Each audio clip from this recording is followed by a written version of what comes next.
In today's video, I'm going to teach you how to edit videos from Dropbox. The easiest way to do this is to download the video from Dropbox first, edit it on your laptop, and then upload the finished version back to Dropbox when you're done. This method is simple, reliable, and works well with most video editing apps.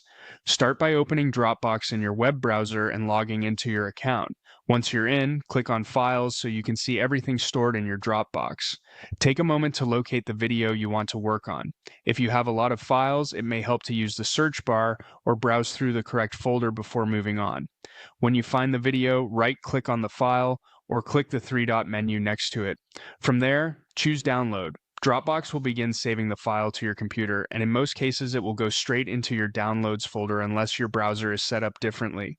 Give it a moment to finish downloading completely before you open any editing software. This is important because trying to edit a file before it fully saves can cause issues. Next, open your video editor on your laptop. If you want something beginner-friendly, CapCut is a good option. Clipchamp is also convenient, especially if you're on Windows.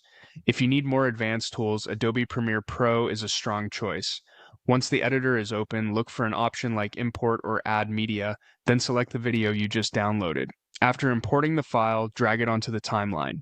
That's where you'll do the actual editing. From here, you can start making changes like cutting unwanted parts, trimming the beginning or end, adding text, or applying effects. Take your time during this part so your final video looks the way you want.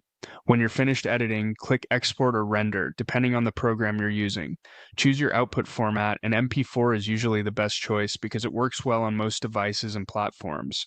Then save the exported video to your computer in a location you'll remember. Finally, go back to Dropbox. Click Upload, select your edited video file, and wait for the upload to finish completely. Once it's done, your updated video will be back in Dropbox and ready to access, share, or organize however you like. And that's how to edit videos from Dropbox using the easiest download then edit method.